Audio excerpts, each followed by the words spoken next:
community stakeholders who are committed to pursuing excellence in our public school system for all by improving local neighborhood schools.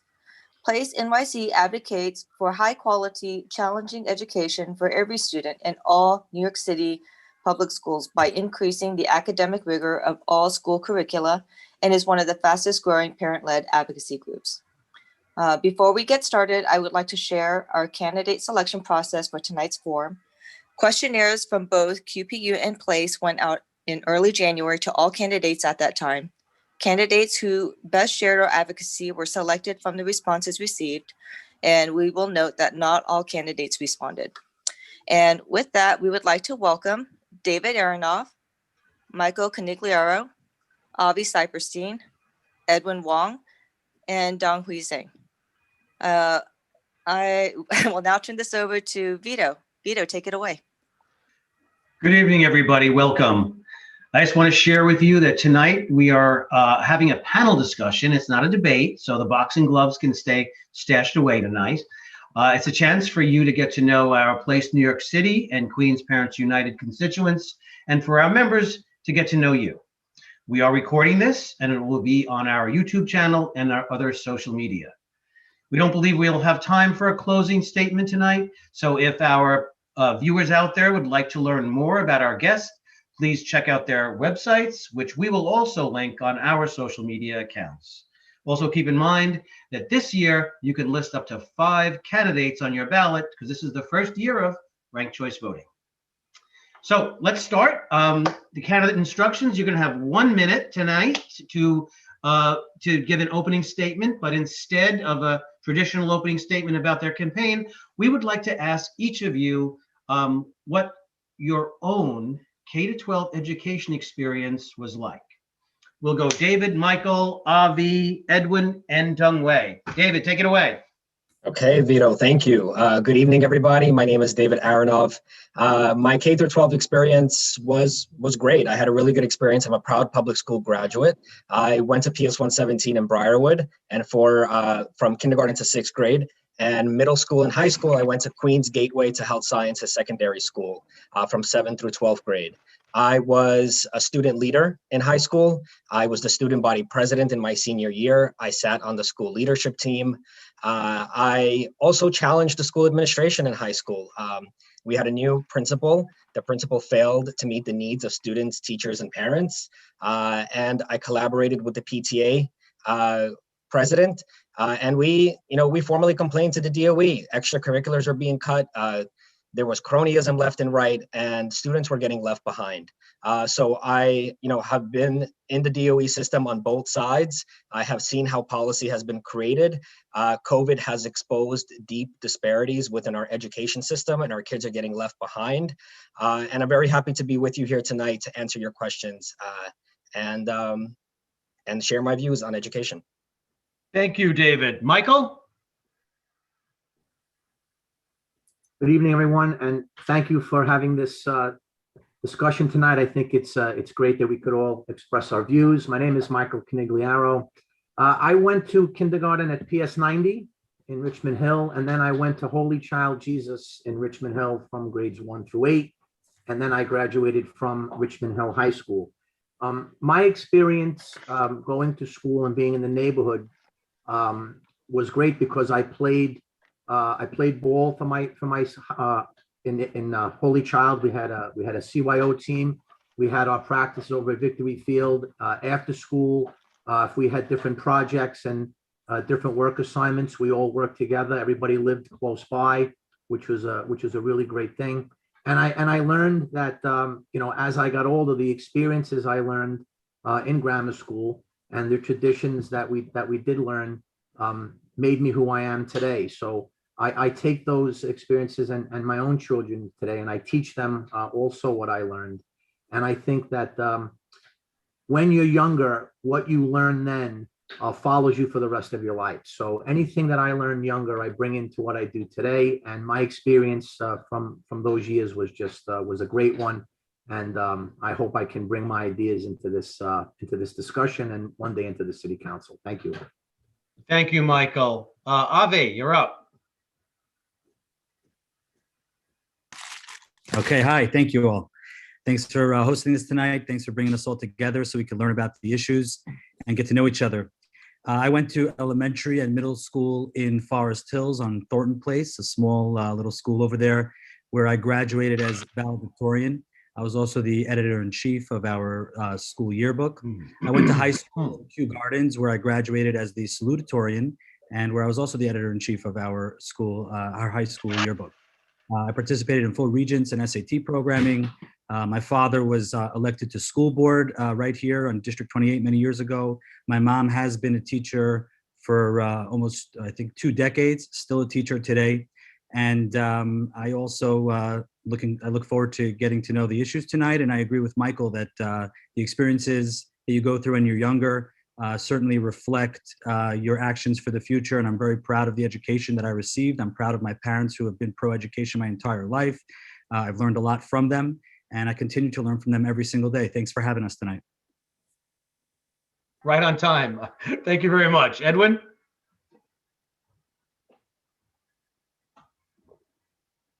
Hi, everyone. Oh, hi, everyone. Can you hear me? Hi, everyone. Good evening. Again, thank you again to Place NYC and QPU for organizing us this evening, and for everyone that's on for taking time out to listen to us. My K-12 experience. I actually attended Catholic elementary school from 1 to 8. I also, like Michael mentioned, I also played CYO baseball. I also played CYO basketball. That's where I learned the importance of teamwork and hard work. And things I think that led to my kind of views on education, again, and specifically education excellence. I think we'll talk more about that this evening. I also actually attended a Catholic high school, Archbishop Malloy High School, which is a big sports school. My late mother was a New York City public school teacher, so that's actually where I would go when we had a couple of days off, on the Catholic school calendar, and I actually learned to play rock paper scissors from her Chinese elementary school students. So that was a cultural experience of mine that I had that I really remember fondly. And again, even though I didn't attend public school, I definitely had the experience that was there as a young student when I was in elementary school, and again, in high school, not as much, but again, those are my experiences that I have. Again, I think the experience that I had in school was a good one as well. I had a very positive experience. I did experience a little bit of, anti-Asian racism at the time, and again, some things that are happening today as well. But again, I think those are things that we can all get through, and I think there's a lot of things that are happening right now that we can all kind of work towards and moving forward to. And again, I look forward to this evening's questions and forum. Thank you very much. Thank you very much, Edwin. Jung-Wei, you're up. Okay, thank you, Vito, Yatin, and Dean. I'm glad to be here to answer the question, to learn from everybody here. So, well, the question is unique, and my answer is very unique. So I'm the only one who didn't attend K-12 here. I attended my K-12 in China. So when I was young, so our village was very poor. We didn't even have electricity, and we climbed to the roof, the house roof in the evening to use the sunlight to read. And then my parents, so they planted crops. We even planted cottons, and we made our own shoes. So we were all very poor, and we knew that the education was the only way that we can get out. So I started very hard. I got the highest score for the middle school entrance exam among 10,000 students in my whole county. So, and then from there, I go to the best high school, I go to the best college in China, and then I came to United to study. But okay, my both children, they attended K-12 here, and so I know the schools here, and so they went to Central Queens Y, they went to PS 175, they went to PS 174, they went to Ross Sage, they went to Brown Sands, they went to Stevenson. They almost go to Mark Twain. They got accepted, but they didn't go. So I know a lot of teachers here. I was very actively involved with the activities. So I was helping. I gave my basement, I gave my house to the Ross Sage math team. So I was sponsor. I went to Chicago with them. Jung-Wei, thank you so much. So that was relatively painless. We don't want to be rude. We're trying to give everyone as much leeway as we Thank can. you. We have a lot of questions tonight, and we want to hear from everybody. So I'll try to I'll try to be as gently persuasive as possible when it comes to time. So our first question is school reopening. Looking back this school year, it's been very, very challenging and frustrating for many families. Special education and English language learners were not receiving adequate services, and virtual learning has really exacerbated some conditions for many students. Neither the previous two-case rule and the social distancing guidelines were grounded in evidence-based science, but it seemed to be based on political interest. We still have many middle and high school students receiving Zoom in a room, right? Where students are in the classroom, but the teachers are not. This has left many with mediocre in-person experiences and high concerns over what the quality of education will be like for September 2021. Some would arguably say that it's a contributing factor to the 12% drop in kindergarten applications for the next school year. With vaccinations increasing and overall COVID rates declining, do you support opening schools fully, 5 days a week, in person for the next school year? David, we'll start with you. Sorry about that. Okay. Thank you, Vito, for the question. I do support reopening schools fully. I was proud to release a 5-point plan last week on reopening schools, and I can share that with you later. But my nephew goes to Forest Hills High School. He's remote learning right now. He doesn't want to go to the building because he said, why am I going to sit in front of a screen when the teacher is not even there? Our kids are getting left behind. Over 65,000 DOE staff have now been vaccinated. The CDC has updated guidelines to 3 feet distancing in the classrooms. There are measures that we can put into place to get full live in-person instruction back in our schools. It can be done safely. It can be done quickly. We just need, the will and the courage to do so. But yes, I do support reopening schools. I laid out a plan already. It's out there. And we have to act quick because schools have been, without live person instruction for a year, over a year already. And this is going to take a toll really for a generation. Thank you, David. Avi? Yes, okay. I actually fully support reopening of all the schools in full in-person learning. I actually had a parent that reached out to me today, someone from the district who was complaining about the fact that she feels that her bright child who has been doing quite well in school up until the pandemic is actually falling behind, and not so much falling behind in her grades, but more the fact that there's an overload of paperwork and homework now being administered, and the burden, of course, then falls onto the parents. And that's what's happening over here, is that parents, hardworking parents who are, fighting to survive themselves through this pandemic are now forced to sit with their children to ensure that their kids are going to be able to keep up with the political, like you said, the political issues that are keeping their kids from actually being able to thrive in an in-school environment. And so I fully advocate in-school learning, fully in person.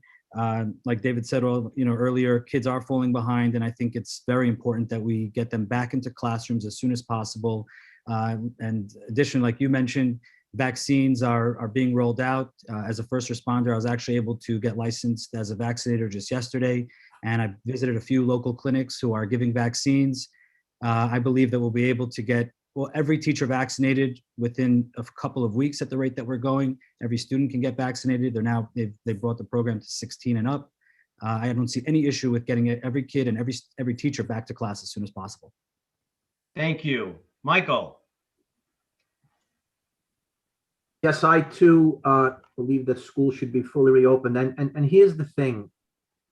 First and foremost, the CDC never recommended that schools close, number one. Number two, the CDC director has said that schools are probably one of the safest places right now for kids during the pandemic. But it goes beyond. I have 2 kids. I have my daughter in 8th grade, and I have my little girl who's in 1st grade. And what students are losing by not having in-person learning is the personalization skills that are needed to survive out there today. My daughter's starting high school in September, and she's been home. My little girl goes 1 day a week to school, and the other days there's a stress of having to go, which wasn't there in the past when she was in kindergarten or pre-K. And it's created a stigma that needs to be removed very quickly, or it's going to create a very bad precedent for students moving forward. I think that the schools have plenty of protocols in place. When I bring my daughter to school, I have to fill out 4 questions. I have to show the school safety officer that's there in the morning, letting the kids in, that she was accepted to go in that day, that everything was fine. So I believe that we need to get our schools open. I think they need to be open immediately. I think that our kids should have full in-class learning starting next year. And I think that basically, if there's an issue in a school, the schools do have protocols in place to handle those issues. But we need to remember that our children are not guinea pigs, the students are not guinea pigs, and they need to get back into school and not only learn math and science and social studies, but be in school with their friends, having lunch with their friends, doing school project with their friends, and being together with the children in the classroom. Thank you. Thank you, Michael. Edwin?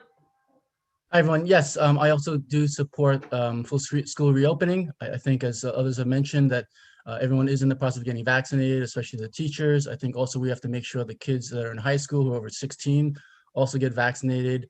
I think as long as everyone is following the guidelines that I think everyone is already doing, specifically with the masking, social distancing, like hand washing, just making sure that everyone is, and even if they do get COVID, as long as they can track them and they can kind of isolate them and they can quarantine as needed, I think it's something that we have to do. I think, as others have mentioned, school children, elementary school children, high school student, everyone wants to go back to school. I think everyone wants to see their friends and their classmates, probably work together on different projects. I think that's all part of the experience of being in school.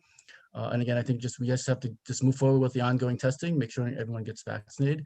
And I think making sure also that students who, I guess, I would say really the Asian American students, just be wary. I mean, some may not be comfortable because of all these things that are happening right now with some bullying that may occur. But I think overall, I think I'm definitely for moving forward with the school reopenings fully. Thank you. Thank you, Edwin. Dongwei? It's my turn. Okay. Yes, I support fully open the school in September with 5 days a week. We have lost 1 year of education. We cannot afford to lose another year.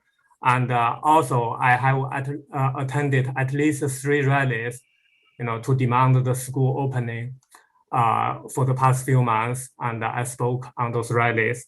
So, and I actually visited many schools in Bayside, in Forest Hill. So I see, so the staff and the teacher follow the safety protocols very carefully. So they're doing a good job, and the students are happy there. So they're either in the classroom or in the playground. So I actually see them. So they're doing well.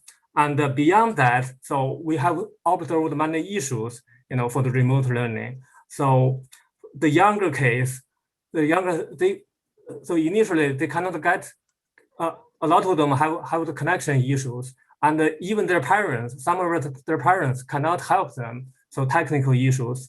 And after they got connected, so the younger case, the ones below 3rd grade, they just cannot focus. They cannot focus for a few hours without full supervision. And many families cannot afford supervise the kids doing the remote learning. So, and the older case might not have the, technical issues, they're good at the computer, but a lot of them, they have suffered from mental health issues. So statistically, it shows that the students, who are absent, who have mental issues, and who even suicide, so the percentage have doubled, I think, for the last year compared to 1 year before. So, and of course, the swimming, the lab, the theater, you just cannot do that remote. So, I mean, I fully support to reopen the school in September. So we cannot wait any longer. Thank you, Vito. Thank you. Thank you very much. So great. Listen, this is going so smoothly.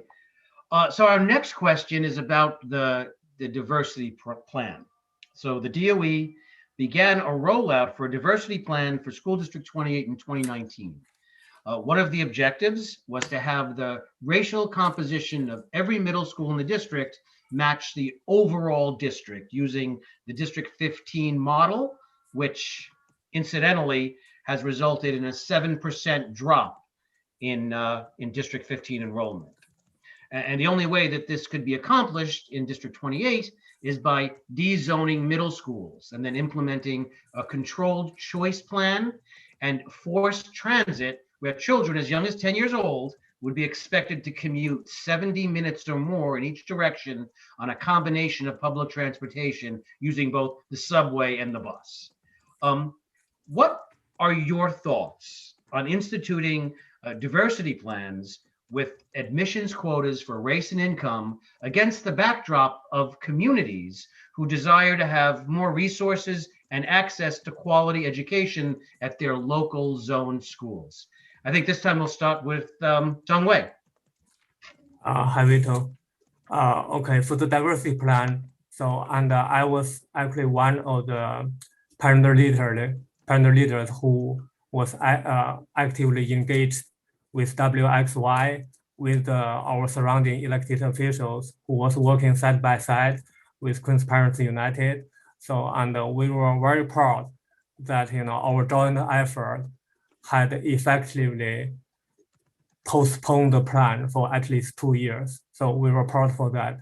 We were not against the diversity. So we were just disappointed that first the plan, it didn't have any community input. So all what Vito just described, so the DOE, they acknowledged it, but they didn't acknowledge it. So there was just a top-down process. And secondly, no matter how good, your goal was, but none of the parents from South, across South and North, they don't want it. So all the parents, South, on the South side of District 28, which is Jamaica, and on the North side, which is Forest Hill Regal Park. So we were against it. So we don't want to send our kids for no reason, but just, for a nice DOE chart. We don't think that's the goal of education. We don't think that's the goal of diversity. And for that nice DOE chart or racial mix, so the students have to travel 1 hour or 1 hour and a half one way. And so we are talking about middle schoolers. So we think there's no reason that the DOE should force the parents, to accept that plan. So that was why we had been voicing out, and we had been actively educating the parents to voice out, and we had been actively to work with our surrounding local elected officials to get their support, and I'm glad they did. So effectively, the DOE announced, so they changed the planned goal, which initially they were starting the new admission policy, new middle school policy from September 2020. So on February 2020, they announced they would postpone the plan to hear more voice of community. So we proudly postpone plan, we halted the plan before the pandemic started. Of course, because of the pandemic, it was actually postponed for another year. So that's what I can say. Thank you. Thank you so much. Avi? You're muted. You're muted. Avi, can you hear me? Thank you, Dongwei. I am absolutely opposed to the. Yeah, am I good? Yep, there you go. Thank you, Avi. Go ahead. Thank you, Vito. Thank you, Dongwei, for correcting that. So I am absolutely opposed to the diversity plan. I think that we are all recovering from this pandemic of unprecedented proportion. I think kids have taken the brunt of it, and kids recovering from a pandemic who already have so much catching up to do not need to be emotionally scarred or go through that experience of sitting or being bussed around for such an extended amount of time. At one point, I was attending a school where I had to sit on a bus for a long time, and I can tell you, by the time you get to school, you're already tired, and you're lacking the focus that you need to have to get your day started. And I don't think we need to expose our young children to that, especially now when they have so much extra work to be doing when they go back to school fully. And as Dongwei said, and as I know from speaking with many parents across the district over the last few months, most parents in this district are opposed to the idea. And as a council member, I'm here to represent the people that live here. And so if the people here don't want it, then I will certainly stand with them, as it is my opinion, but also because that is what the parents of the people and what the parents want. It's what the residents want. So absolutely. Thank you. Edwin?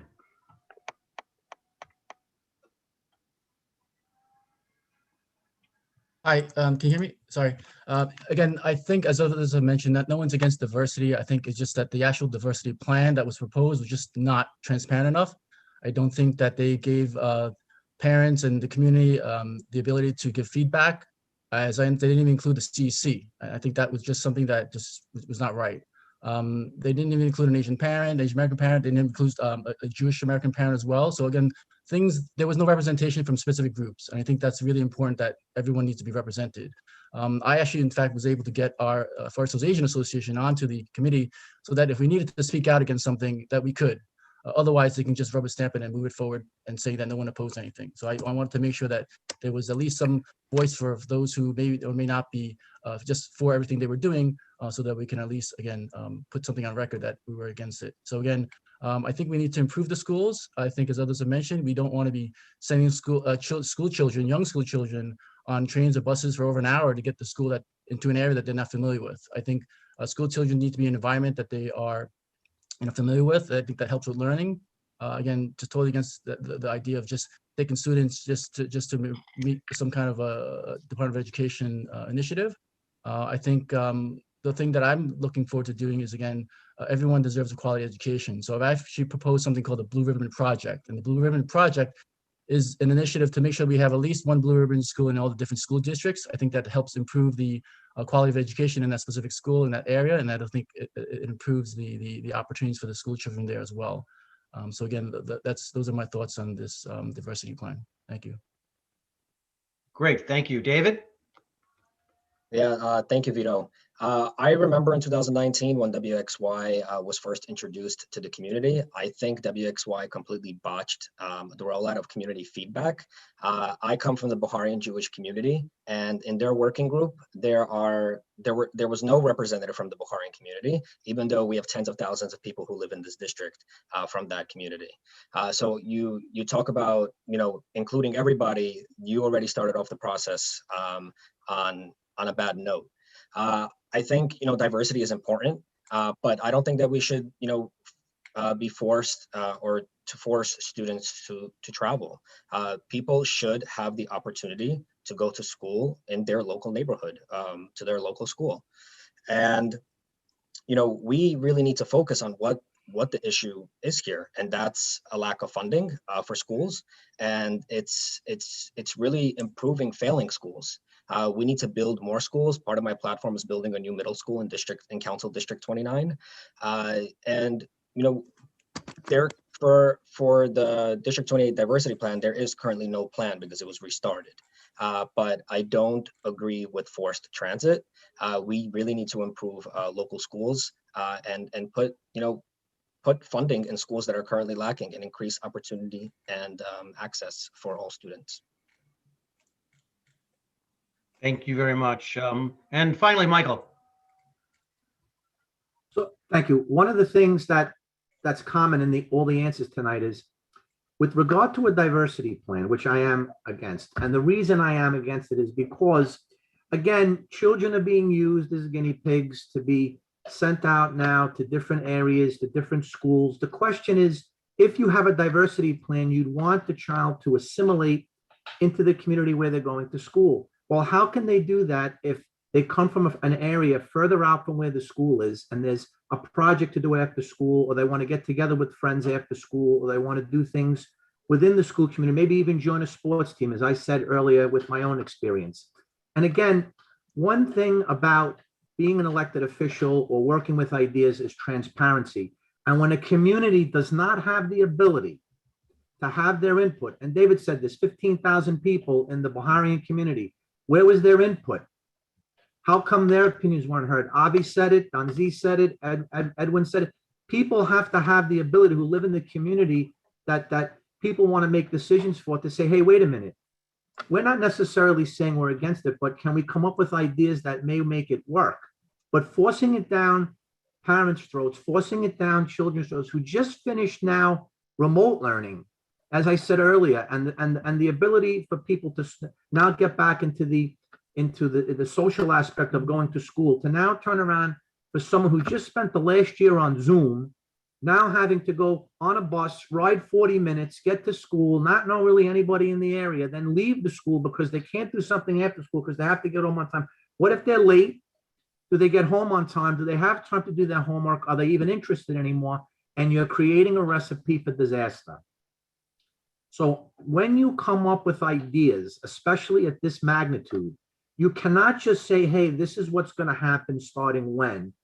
You need to have the ability to give people the option to come up with ideas, to find out whether you can A, go with plan A, B, go with plan B, or C, just say, hey, look, this is just not a good idea. Let's leave it alone. So unless there's community input and unless there's any other particular ideas that come up to possibly make this work, like a pilot program, for argument's sake, then this should not be implemented because, again, you're affecting the lives of children and it is not a good idea to do it, especially at this time. And unless there's more community input and other ideas, I am totally against the diversity plan. Thank you. Thank you all. As a quick follow-up, I'd like to ask each of you, what would your vision be for a reimagined diversity plan that was built from the ground up? Keep it a little shorter than 2 minutes if you can, that'd be great. Edwin, let's start with you. I think the first and foremost, you'd have to make sure that everybody in the community is represented. And when I say community, I mean all across the district of 28 different members from different communities. I think we also have to make sure that there are actual public meetings so folks can attend, they can give their feedback. I think a lot of things that can come up from those meetings and public forums are ideas of how to make this work. I think everyone seems to be opposed to the busing or the transportation. So there's got to be a way for us to make this happen without that. And again, I think it's a matter of just really re-engaging all these stakeholders in the community, the principals, the parents, the parent associations, the different community groups, the different ethnic groups, the churches. Everyone that's in the community should be engaged and be provided an opportunity to share ideas of how to make this work. And again, putting the school children first, of course. Thank you. Thank you. David.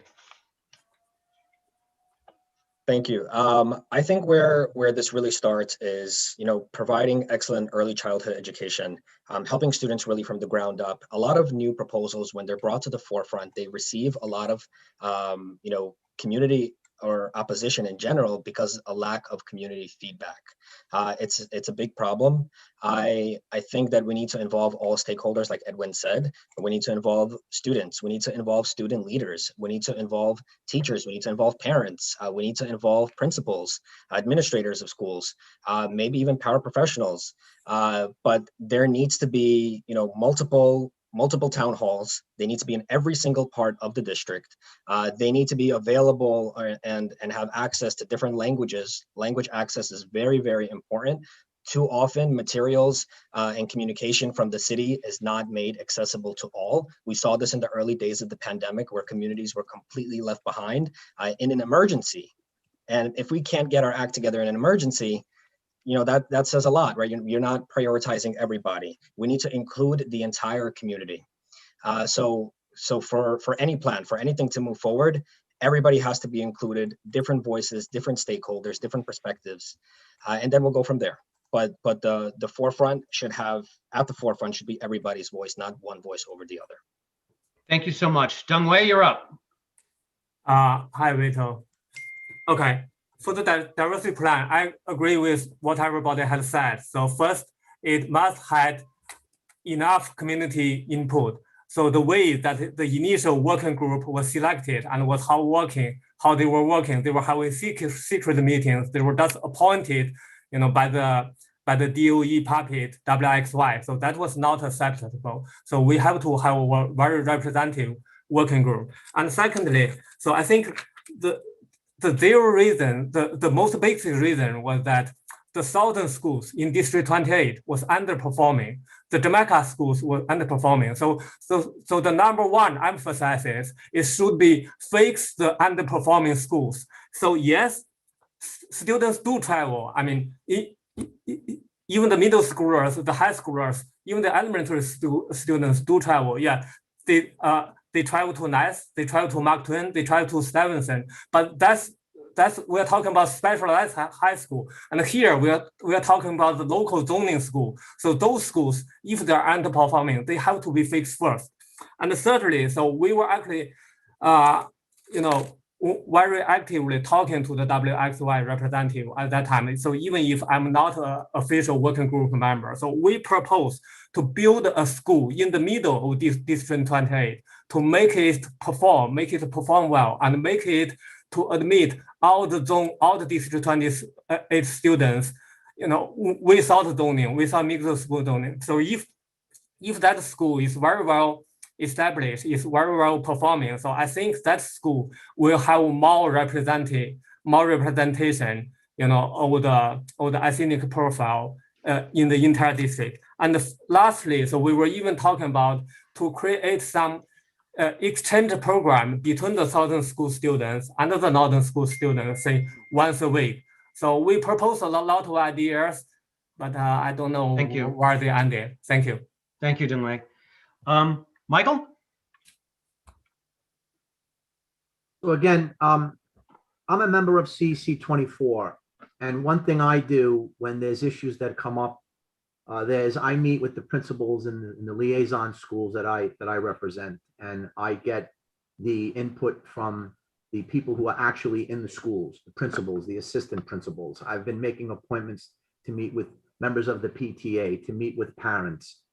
When you have the ear and you have the input from the people who are working in the schools, who are there every day, okay, we're not in the school every day, but the principals are, the assistant principals are, the teachers are.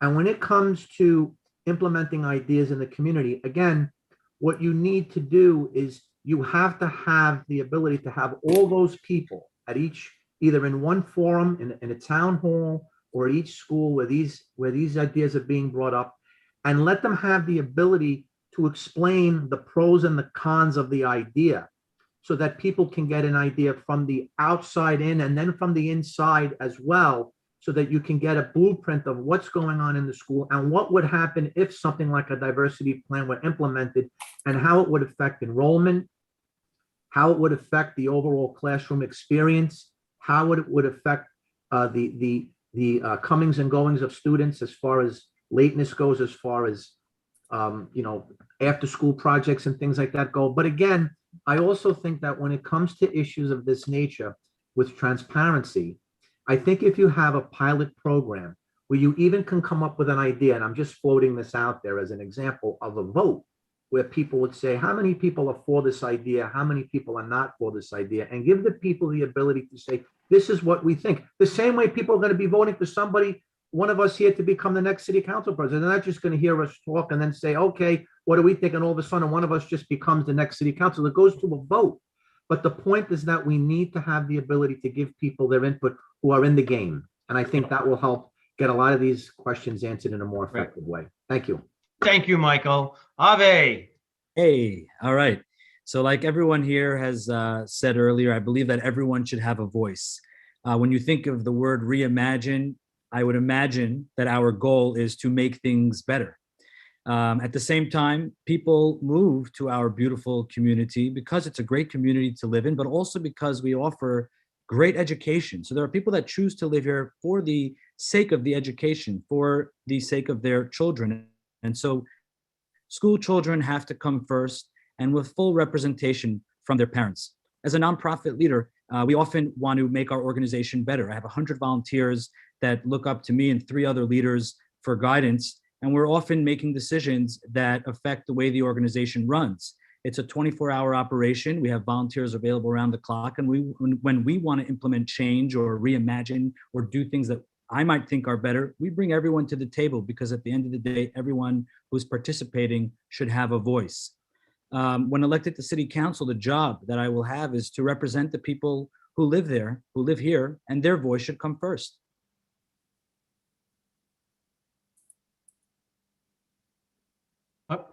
Thank you so much. That's it. Okay, so my producer is telling me that we want to try to speed this up. If you really want to keep the short answers, I'm gonna try to shorten my questions. So recently, a group of DOE educators have called for the total elimination of G&T programs, saying that they are a driver of segregation. You all have stated your support for G&T, so would like to go a little bit deeper into this, though, as much as we can in 1 minute or less, or a minute and a half. What options do you support, such as using objective-based admissions or eliminating objective admissions and using more subjective criteria? And what are your thoughts on how it could be improved overall? So it's a pretty broad question. Try to do it as quickly as possible. What are your thoughts on this G&T issue? And we'll start with Ave. All right. My thoughts are that, like I said in the questionnaire, and as you just said, I believe we should keep the programs in place. It allows us to identify which students should be in different programs. And again, I go back to what I said before. When speaking with the parents, when elected as a city council member, the job of that person is to represent the people that live here. I might have great ideas, but at the end of the day, I'm one person looking to represent many. And the people that live here should have the final voice. And from my research and from my discussions with many of the parents and many of the families here in the district, they are all for the G&T program. They want to keep the SHSAT, and therefore I am all for it. And again, as the conversation continues, when elected to the office, my job will be to continue that conversation, find out, get input from the parents, and advocate strongly on their behalf. Great. Thank you so much. Edwin? Hi, I'm also for keeping the gifted and talented, and that's one of the things I'll focus on to make sure that that continues. It is a pipeline to bring in our young children into help them in preparation for as they get older, and into preparation to get, let's say, if they want to get into a specialized high school. I think we definitely need to expand G&T. I think we need to let students that want to excel be able to excel. I think I'd mentioned in my kind of questionnaire responses that we need to make sure that students have this ability to be as smart as they can be if they want to be. Let us produce the next Nobel laureate out of our school system. I think the thing about our school system is that it is able to create very intelligent students. I think those are the same intelligent students that grew up to be the folks that are kind of helping us right now in terms of getting us out of our fiscal and our financial crisis. So again, I think it's very important to, if you can also expand the G&T program. I think every single school needs to have the ability to increase awareness of these programs, because a lot of folks maybe don't know about it. And I think we need to do a little bit of awareness on that if needed, because some schools, have more awareness of it than others. And again, I think if we can expand it more, I think that'll be ideal. And again, just in terms of what you were saying, yeah, objective exams, I think that would be ideal as well. Great. Thank you. Thank you, Edwin. David? Yeah, I'm a proponent of expanding gifted and talented programs. It's been in my platform since day one when I launched my campaign. My own personal experience with G&T, I was eligible for G&T when I was in elementary school, but I was shortchanged because there weren't enough seats. So I was finally able to get in fifth grade when something opened up, but there were already a group of students, a cohort essentially, that were learning for several years together, and me coming in really threw everything off. I think we need to expand seats. We need to give more opportunities for students to excel. I don't think we should be limiting opportunity. We saw 12% drop in enrollment for kindergarten next year. I think that if we continue the path of punitive measures in our education system, we're going to continue to lose more students in our public school system. So I'm a proponent of expanding gifted and talented into every school, so every child has the opportunity to excel. Great, thank you. Michael? I'm for leaving the gifted and talented and SHSAT in place. And the reason is the opposite of a situation that David just mentioned, where what about the student who comes in now because of a lottery or a way that they got in, and they're not excelling and they're not keeping up the pace that the students who got in because of the ability or the merits they had to get in? It creates a negative effect as well. The tests are designed for children to meet that mark, to be able to get into that particular school or to that particular program. And to open the floodgates changes the whole aspect of that and takes away the aura of what it actually is. A gifted and talented program is for gifted and talented students. The SHSAT is to get into a specialized high school if you make the grade. And to change that changes the whole aspect of why those particular schools are in place for the students who make the mark. So I would leave them the way they are. I don't agree that the gifted and talented program test was this year I don't agree with what happened in that situation. And I think, again, coming out of a pandemic and coming out of the way children have been learning, all of these ideas are being thrown out because we're dealing with a crisis. And now what could we get out there as things change? And this is not the time or the place, again, to be using our children as scapegoats and guinea pigs for these ideas. Is there a time and a place down the line to bring it up with some type of, ideology or some type of idea in place, but not now and not for these type of programs. I would leave them the way they are. They've been working fine. If it's not broke, don't fix it. Thank you. Thank you, Michael. Tungwei? Okay, thank you, Vito. So I think the way that the DOE and the mayor handled the GNT program was a totally mess, was a big disaster. So they said they would offer for 1 more year, and then the PET say, no, there's no funding. And then later on they say, oh, so they will do that, replace the test with teacher recommendation plus lottery. So that's totally, that's a big mistake. So by introducing the subjective criteria, like a teacher recommendation, so the disadvantaged families will get hurt. The families who don't speak English will get hurt, and the shy students will get hurt. So that first, that would be unfair. And by selecting GNT students from lottery, that would become an international joke. So, and I'm proud that for the past 3 years, I have attended, I think, more than 100 rallies, office visitings to keep the SHT, to keep the GNT. And we proudly, keep the test, the SHT test for 3 years. But for the GNT is under the mayor's control. So we are sorry for that. But we see the families were leaving New York City because of the stupid policy, because of the instability, because of the no prediction or education plan, for their kids. So that was a disaster. So I would propose, yes, just like everybody said, expand the GNT. Every school should have a GNT program because we see a correlation that if there's no GNT, so then there will be no SHT, no special high school enrollment for those schools. So definitely the GNT program should be set not only on the seat, but also on the subjects. So the GNT should be not only on the STEM, on the math and the English, but should be also on the other subject. Thank you. Thank you, Tungwei. Okay, so we're gonna segue. People have mentioned the specialized high schools. We're gonna segue to the next question, which is about the specialized high school admissions test and the SHSAT, which accounts for the admissions to those schools.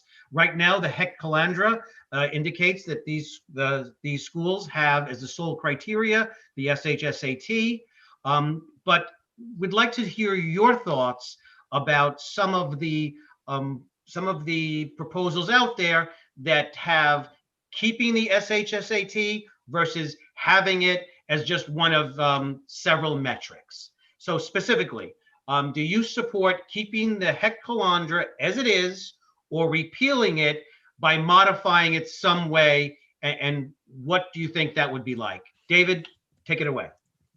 Thanks, Vito. I think we should keep the specialized high school exam, keep it the way it is. We're in a period of, we're going to be in post-pandemic recovery. We have so many priorities to focus on. Really, how is our city going to bounce back? We need to expand the number of specialized high schools that we have in the city. We need to build a new specialized high school in every single borough. We need to expand the DREAM program. We need to look at the current Discovery program, again, providing more opportunities for students to get into these schools, right? Funding test prep services, partnering with local groups to make sure that kids in our district have the opportunity. to be able to get into these schools. There are people that have no idea that the DREAM program exists, that the Discovery program exists, but we need to provide more opportunity, and we should leave the test in place. Thank you very much. Avi? So like David said, I agree with that. We should definitely keep the SHSAT program in place, especially now as we're recovering from the pandemic. My parents always taught me to work hard, and that is the key to upward movement in life. I believe everyone who has gone through the school system here in New York has participated in the SHSAT. And I think certainly for the foreseeable future, it should be the main factor going forward. If there were ever a time that it had to be something that was discussed, then it most certainly should still play a predominant role in decision making. But do you support changing it, sir? No, I do not support changing it at all. Not at all. No, absolutely. I would like to keep it in place right now. I'm just saying if there was a point where, again, we're the person that gets elected to this office is going to have to collaborate with 50 other council members. And so I'm just referencing the fact that you're going to be out against, let's be realistic. It's nice to discuss ideas, but also when you're looking at it realistically, like I said, I will advocate strongly to keep it in place. But if it ever were something that had to be discussed, it should absolutely be the most important factor. Great. Thank you, sir, for that clarification. Dong-Wei? Sure. Yes, absolutely. I support keep the hydroclanter because we all know if without the hydroclanter, the test would be already begun for 3 years before now. So we already don't have the special high school test. So I would like to see more special high schools to be built, especially in Queens, because Queens currently have probably the most number of students who attend those schools, but they all have to travel very, very far to Bronx, to Brooklyn, and to Manhattan. So that shouldn't be the way that it should be. And so eventually, we want to fix all the underperforming schools, and we will let all the schools performing. And by that time, we don't need the special high school because every school is special high school. But until that happens, we should keep them to set a goal, for the students to compete, for students to work hard, to study hard. So, and then eventually we will get the goal. So I would like to say that, the current Discovery program is modified by the current mayor to intentionally targeting to reduce the number of Asian students. So that's very, very unfair. I don't want to I don't want to develop that topic into too detail, but the current Discovery program is very unfair, is illegal, so it should be changed. And I welcome the DREAM program to be further expanded. Thank you, Dong-Wei. Edwin? Thank you, Vito. Hi, as others have mentioned as well, I'm for keeping the SHSAT as is, full stop. As a council member, I will actually find funding so we can have free SHSAT prep classes for students that would like to take them, and we would do it after school as opposed to on the weekend. And again, this will build camaraderie. I think it'll build a little bit of competitiveness amongst the students so that they can all do well and do well together.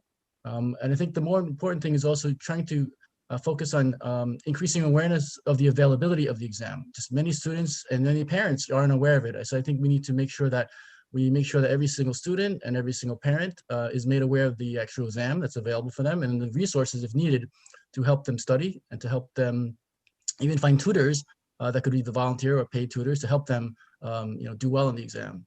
And again, I think this is something that's very, very important to me. My campaign, education excellence, has been a main focus of it since the beginning. I think we also need to make sure that our students have something that they want to strive and achieve for, and that is education excellence. I think working with the CCs as well as the parents and just even community-based organizations about the importance and of how this program in the specialist high school can help their children excel. and help their children, improve their livelihoods. And I think that's something that we need to talk about, the positive aspects of all this, as opposed to some of the negative things that are being discussed about the specialized high schools. And I agree with David, we definitely need new specialized high schools at this point in time and going forward. Great, thank you. Michael, finish us off. I think that instead of putting jails in our neighborhoods, we should be putting new specialized high schools in our neighborhoods. Let's find money for that. Everybody's got, their mind on one thing, yet we're trying to squeeze students with diversity plans. We're trying to change the whole schematics of gifted and talented. We're trying to change a test that is a gauge for students to get into a specialized high school. Why? Because there aren't enough. Now, with that being said, even if there weren't new schools built, the whole purpose of taking the SHSAT is to determine whether or not a student has the ability to attend the specialized high school and excel and do well. Now, will every single student who does well on that test necessarily do great? Most of them will. But those who don't make the mark on the test probably won't in the classroom. Now, is that being negative? No, it's why the test is in place. And to take that away, you're now creating a situation for a student who may wind up in a specialized high school who doesn't belong there because they didn't make the mark, but because politics said that they should, or the change in the plan said that they should. Again, we cannot use our children, our students, as scapegoats for ideas that are not supposed to be put in play at this time. There's a time and a place. I would leave the SHSAT the way it is. I wouldn't change. If there's the possibility, as we have about 37 new city council members coming in to work together to find ways. There's a $3.5 billion budget for the homeless. There's billions of dollars. They want to close Rikers Island, have this whole island open, but yet we don't have enough schools in our district to teach our children. So we're trying to find ways to bring people into District 29 or other districts when there are ways to go about it that can maybe help to expand by creating the new school buildings and in coming up with other ideas. Thank you. Thank you, Michael. So we have been at this. We've been at this hard for the last hour. I'm excited to listen to everybody. I'd like to keep going. It was not live TV. If you guys are up for it, my team is up for it. So we could get through this for as long as you guys are willing. Is that good? Give me a thumbs up. Thumbs up. Wonderful. Thumbs up. Thank you so much. And thank you to my team for really taking the time out for, to do this for everybody here, and for everybody is going to be on our YouTube channels. And I am having technical difficulties with my camera. I apologize, but as long as you hear my big mouth, we should be good to go. So listen, so the next question. Presently, the city wants to remove our school safety agents from under the purview of the NYPD and then return them to the Department of Education. School safety agents are trained to de-escalate potentially violent interactions and have direct access to the precincts in an active shooter situation. In 2019, they confiscated 1,600 knives from students, and in a recent NYPD memo, there have been a surge in dangerous weapons possessions in public schools. The school safety agents themselves are 90% Black and Hispanic, 70% female, and they themselves petitioned to remain under the purview of the NYPD. Do you support the school safety agents' desire to remain under the NYPD? Why or why not? This should be a real quick answer. Guys, Dong Hui, go ahead. Yes, the school safety agent has to be under NYPD, because we know that if you put under DOE, so then the agents will not have the authorities to make arrests, and that would decrease their capacity, the capability, to monitor and prevent crimes. And we all know that, as you just mentioned, that I just happen to remember statistics. In 2019, there were total 2,677 knives found in the New York City public school. That number was 90% higher than in 2015. So I think the school security agents, they were put in the schools, to actually protect the the students, to prevent the crimes to happen. They were not put there, to discriminate anyone. And their existence, their presence, make the parents, make the students, make the teachers feel safe, not feel in the prison, like someone said. So I always say, Gracie mentioned City Hall or even White House, they all have security agents there. So to live there to make the people feel like in the prison, the answer is certainly no. So the politicians, some radical politicians, just use that as some kind of political agenda. Thank you, Tung Wei. Thank you so much. You got your point across very well. Thank you, Michael. So I am totally against the removal of school safety officers from the public schools. I actually wrote the proposal on it in CC 24 that we actually submitted. And I want to make it clear that city council members that supported any shift have admitted candidly that it's a prelude to the removal of any security force from the schools. In addition, the principals union has joined with City Employee Union Local 237, which represents the school safety agents, in urging the city council to reject any plan to strip the schools of the current protections. But what I just want to make known to those who don't, which I did in our CC meeting, is that school safety officers are essential to maintaining order. They participate in professional training that is specific to their work in the public schools.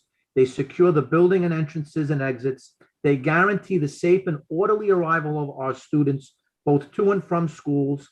And they also serve and live in the respective communities, which promotes the formation of personal relationships with the students and the staff. And they are essential to preventing and managing conflict. Now, this again is in the proposal. The relationships mitigate and prevent situations where distressed students may attempt to harm themselves or others. In addition, I just want this to be known to those who don't know it. School safety officers do not report directly to a police precinct. Rather, they report to a division of the NYPD devoted to school safety. The key here is this: we never want our students to have to experience, God forbid, what happened in Parkland. God forbid.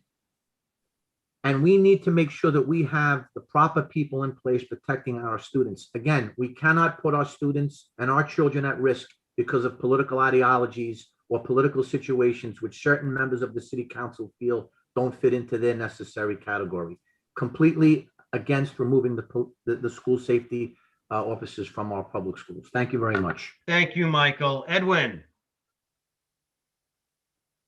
Hi, like others have mentioned, I'm for keeping the school safety agents in the schools as they are. Again, this is what you had mentioned earlier, the school safety agents, they want to stay under the purview of the NYPD if that is their desire. I think we should make sure that we are able to do that for them. I'll just keep my answer as short and simple as you had mentioned earlier. That's my answer. Well, thank you.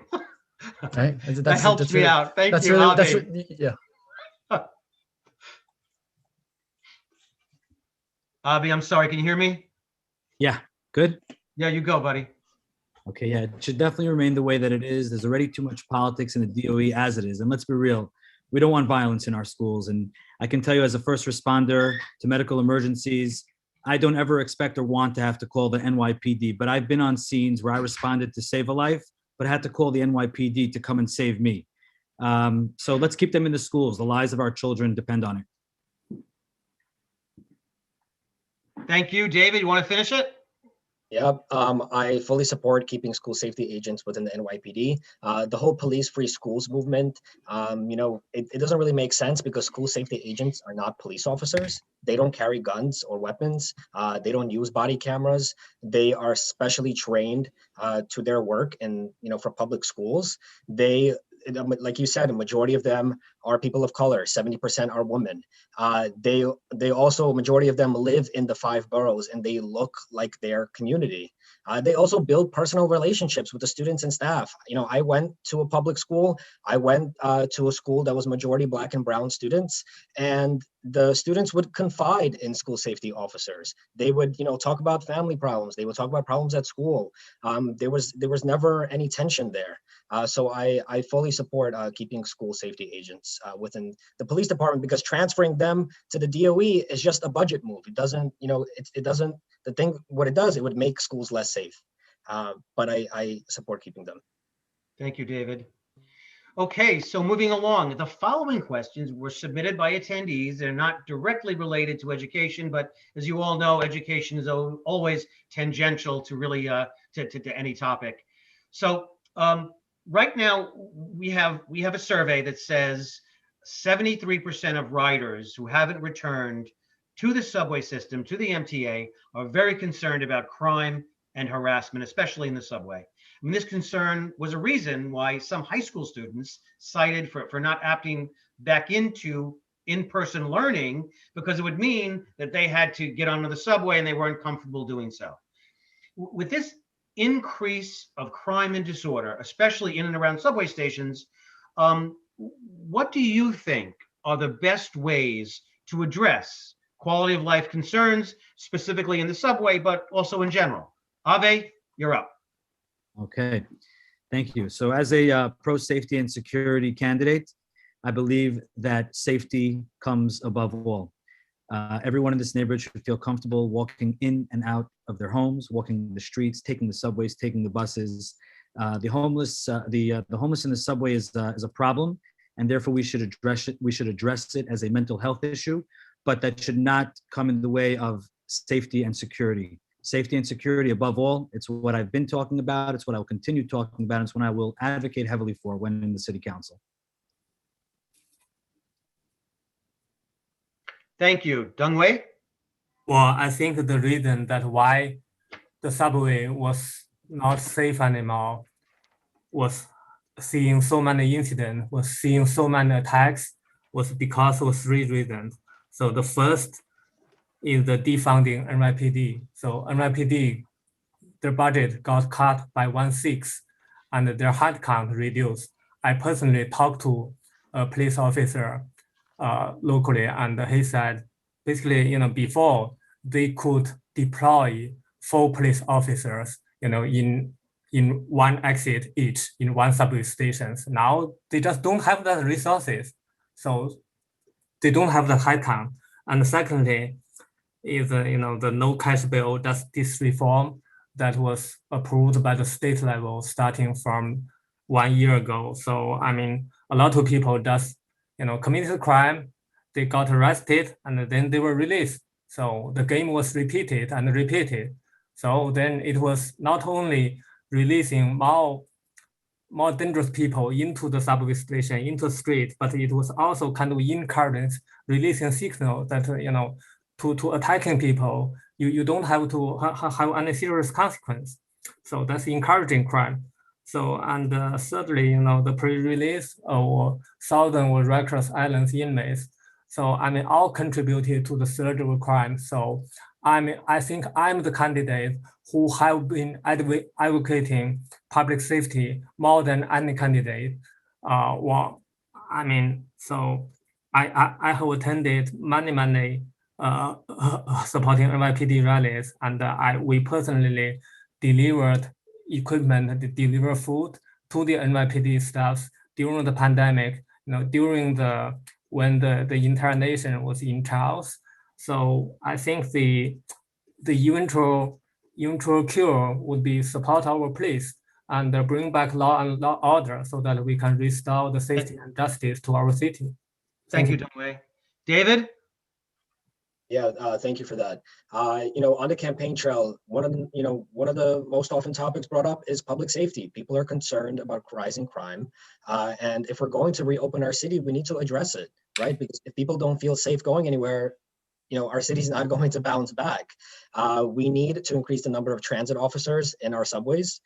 We need to ensure that homeless individuals who have mental health problems, especially, get the services that they need.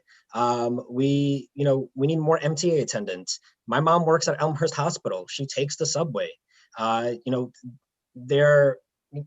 can't bring everybody back if people don't feel safe traveling. I think that, coupled in with those suggestions and proposals, we can reduce crime, we can get people traveling again, and we can reopen our city. Thank you. Michael? You know, the reason why those students and people are afraid is because of bail reform. I agree with Deng Zi, and because of the defunding of the police.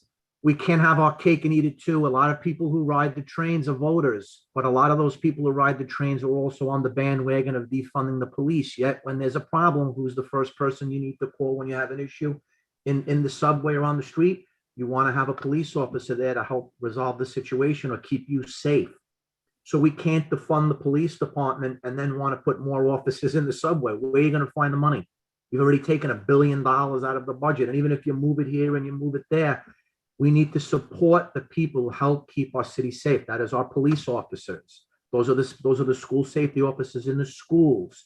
We can't have a bail reform system that by the time a person's arrested and the ink doesn't even dry on their paperwork yet, they're back in the same subway telling the cops, I'll see you again later, and robbing somebody else who got on the train 3 hours before they were in central booking. It's unacceptable. We should bring back the broken windows theory of policing to allow the police to do their job and to find a way to catch criminals in a way to show that if you have a warrant, you have something there and they catch you jumping the turnstile or committing a crime. We need to keep our city safe. We are not safe. And we are not safe because politics has gotten in the way of that. And it became popular to turn around and go against the police. And it became popular to come along with these bail reform laws. But now we see the results of that. And we have children afraid to get back on the train. We have people finding other ways of commuting to work, but yet we want to have our cake and eat it too, and it doesn't work that way with anything. So in order to keep our trains safe, our city safe, our neighborhoods safe, we need to take that defunding of the police and refund and help get more police back on the streets and in the subways. Thank you, Vito. Thank you, Michael. Edwin? Hi, I'm also pro-safety, pro-public safety, safety period. Everyone should probably be aware, this is the 20th anniversary of 9/11. And at the time, everyone supported the NYPD. 20 years later, it should be no different. We need to support our men in blue, our women in blue. And again, that's something that, I basically have relationship with our local precinct as well, just to make sure that we show them that they have our support. I think we need to reform some of the laws that were intended to reform the criminal justice system. I think everyone has mentioned things about that earlier as well. And so, and then I think the other thing that we also need to focus on aside from this is also, jobs. I think we really need to help with increasing employment.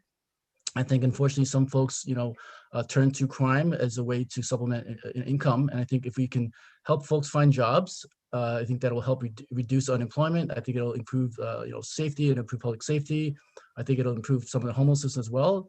So again, I think we also need to focus on not the public safety part of it, but also how do we increase employment? How do we get jobs back into our district, our city, and our state? I think that's something that we can all, hopefully work on. And as a city council member, that's one of my main focuses is really how do we help our small business and business in general get grants so that they don't have to take out loans. And if they do take out loans, make them low to no interest loans. We really need to help our business community recover. And I think the government and the city council and the state, we all have a way to do that. So thank you. Thank you, Edwin. Okay, so recently marijuana was legalized in New York State. There's a whole host of organizations that were against it. That's a moot point at this point. There's also a lot of evidence from states that have had it that there are very much negative effects, especially on our youth. As a council member, what would you do to support keeping marijuana use and sales away from children in schools, and how would you go about it? Michael, you're up first. Well, what I would do again is I would create a board to go over ways to make sure that with the legalization of marijuana, same way you have with, say, for example, liquor, cigarettes, and whatnot, to set rules in place to make sure that the purpose of legalizing it doesn't conflict with affecting lives of children who wind up, God forbid, abusing it. So I think that you need to have people from other states where this law has been implemented. I think we would need people from the medical profession to be involved, law enforcement, and create a board to come up with the priorities and rules that could help set together a law that would help to make sure that young children don't have any adverse effects based upon the passing of this law, and that we make sure that there are punishments, that if something should go towards, they try to go the illegal way, the punishments are still in place. But for the medical purposes of it, for the purposes of it being legalized, for the increase of raising money for what we need in the city and state, fine. But I think we would really need the advisement of people from other states who have implemented this to help us come up with good ideas to help prevent any negative aspects of hurting us here in New York. Thank you. Avi? Great question. And I want to bring up something that many people may not recall, but a number of years ago, there was the tobacco litigation. And my father was actually one of the attorneys who was part of that litigation to make the rules different as to how tobacco can be advertised. Many people might recall seeing big billboards and ads in local papers for tobacco, which are not legally permitted anymore. So if we're going to, allow this to happen, we can certainly put into effect on the local level laws that do not allow to make it not to make it appeasing to children, not to open up shops with these, colorful, beautiful ads that would make it more enticing for young kids, and also to make rules about where exactly those locations can be established. Liquor, if you want to have a bar, you need to have a liquor license. So we should immediately put into place ideas that would affect the specific locations where these places can be opened and the same way in which they are advertised locally. Additionally, like Michael said, talking about other states, Denver they ran some statistics and they found that since they legalized marijuana, there's been a 130% increase in automobile accidents. So that's something that we should be paying attention to as well. I'm sorry, did you say increase or decrease? Increase. Thank you. 130% increase. Very good. Well, not very bad, actually. Edwin? Hi, again, I think Michael and Avi have mentioned these as well, but in terms of just making sure that this legalization doesn't impact the children, I think we need to keep these type of dispensaries away from schools. I think there's already rules on this right now, but I think they need to be reinforced. I think we need to make sure that if, these folks are operating in an area where children may be in the area, they make sure they check IDs, like alcohol, like tobacco, IDs have to be checked. And we need to make sure that we educate the students about these effects of if they were to use this, or if they're thinking it's a cool thing. I think that's what everyone says, it's the imaging thing. Everyone wants, with peer pressure, they want to make sure that they are like their other friends. If they're smoking, they should smoke it. So I think, but then again, the medical reasons and the medical purposes for that are very valid. But I think we need to show, the negative effects to students if they are thinking of utilizing it. And I think it's just really a lot about education. We need to educate our students of the usage of it. And I think, there are the business revenues for it. But again, we just need to make sure that we take care of our children and make sure that they are, kept away from it. And again, they just, unless they need it for medical purposes, I think it's something that we should be doing. Great, Edwin. Thank you. David? Yeah, I agree that we need to educate our children about it. I agree that there needs to be enforcement. We need to look at other localities and model how they were able to implement it successfully from keeping away from our youth. There are studies that have been done that have shown that teens who use marijuana are more likely to fail in school, are more likely to drop out. We really also need to look at the zones where dispensaries are going to be opening up, because right now the medical marijuana dispensaries, right, it's not an unlimited license. It's not, opening up on every block. They're limited by the state. We need to look at the same model for recreational use and make sure that marijuana doesn't get in the hands of our youth. Thank you so much. Dongwei, finish us off. Okay, thank you. I think that it's a mistake, to declare the recreational marijuana. The claim the 3.5 billion revenue generated by the entire New York State, I'm sure it will not pay the medical bills, the incident bills for mental health issues, from physical health issues, the government eventually have to pay. But regardless, since it's already legalized, so we try to do our best to protect the children. The medical marijuana had been legalized, but even the legalization of medical marijuana had many issues. So we were actually locally opposing one medical marijuana stall in our neighborhood on 70th Road and Austin Street. We were not opposing the medical use, for the patient, but once I met with a lady, who lives in the Forest Hill Garden, and she said, "I'm a medical marijuana user, but I'm surprised the way that they operate. They put the big ass, the V, the green store window. So all these things. So and there are we're looking at that location. So for that location, that is right at the center of Forest Hill, and every day there are hundreds or more than 1,000 people, students pass by. So that will confuse their minds. So we were talking about legal, the medical marijuana at that time, but now it's even more serious, for the recreational marijuana. So we have to, refine the law. We have to complete the law to make sure that first, the local community have can option out. So the community board, right now, if you open liquor store, you have to get approved by the community board. But for the medical marijuana, it didn't. So for the marijuana, so the community board, it must have the have the option to say no. And secondly, the distance, current law, it says 1,000 feet from any schools, but that's not enough. So we propose 1 mile, and even under the current law, the 1,000 feet doesn't exclude, if you are under different block. So even if the school and the marijuana store is only 200 feet away, it's okay because they're under different block. So we were talking with local legislators talking about that, to complete the law to maximally protect our children. Thank you. Thank you, Jungwei. All right, listen, we're coming up in an hour and a half. Everyone's favorite portion of the evening, the lightning round, okay? All but the last 2 questions are yes or no, and we'll do Dongwei, David, Michael, Avi, and Edwin. Yes or no response. Dongwei, you're up first. Do you support mayoral control of schools? Yes or no? Yes, but under some condition. I would like to see some improvement, some more regulation. Thank you. David? No, I think it should be changed. Michael? No. Avi? No. Edwin? I You support mayoral control of schools? I support it if there's certain changes that need to be made though. Thank you so much. Okay, yes or no? Do you support the expansion of Queens Boulevard bike lanes? Dongwei?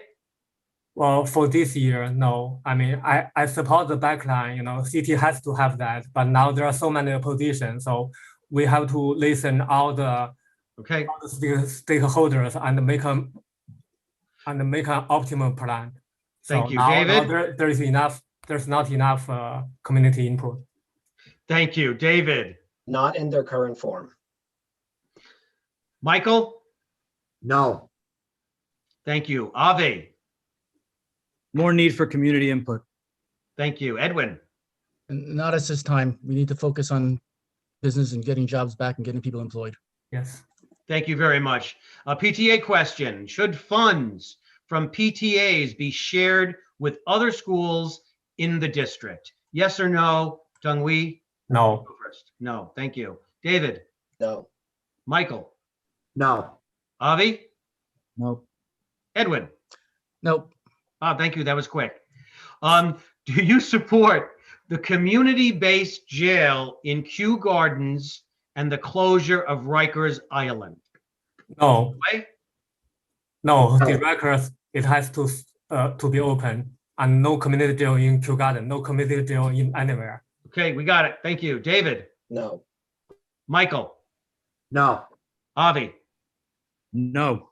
Edwin? I'm absolutely opposed to the borough-based jail in Kew Gardens. Thank you. Edwin? No. Thank you all.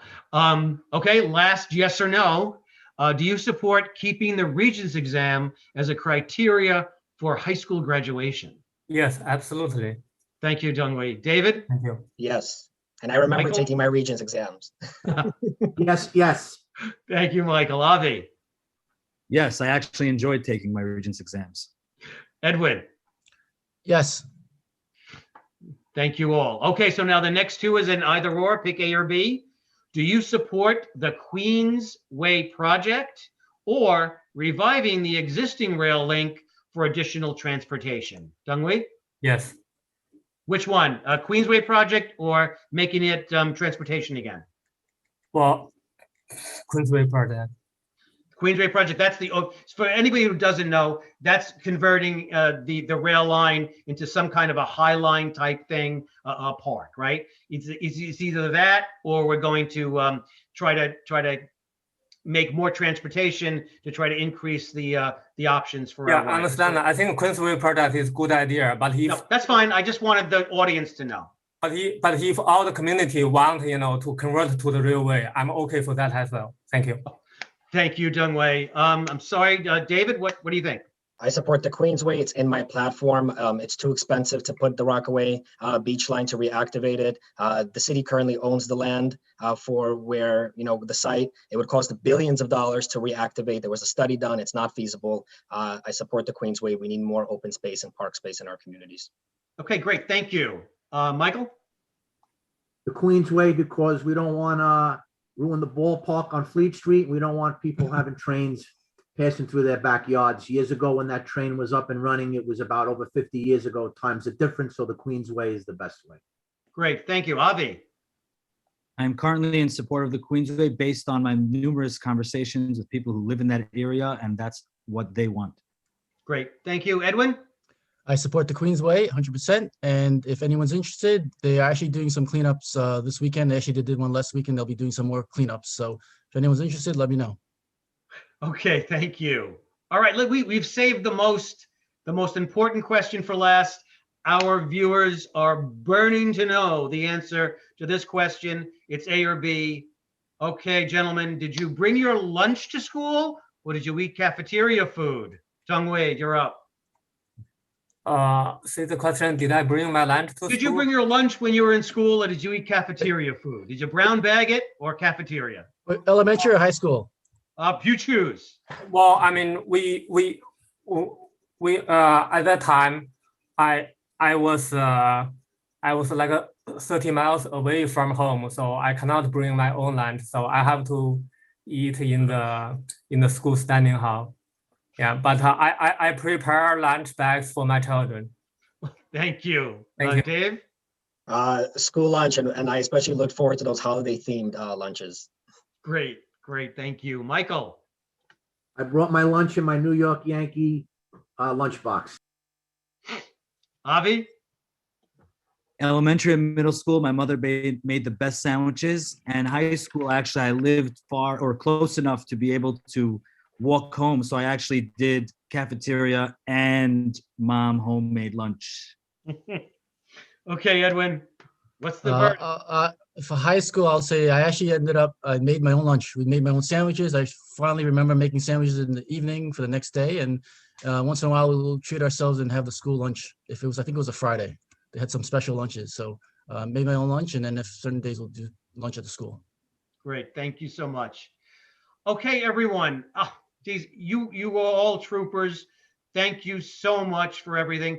This concludes the Queens Parents United and Place New York City District 29 Council Member Candidates Forum. I'd like to once again thank our participants, David Aronoff, Michael Conigliaro, Avi Cyperstein, Edwin Wong, and Dongwei Zhang. I'd like to thank Yatin Chu and my co-host, Jean Han. Please look for Place New York City and Queens Parents United on Facebook and other social media, where in the coming weeks, they will be following up with their recommendations. I'm Vito Labella on behalf of myself and Jean Han. Thank you very much and good night. Thank you. Good night.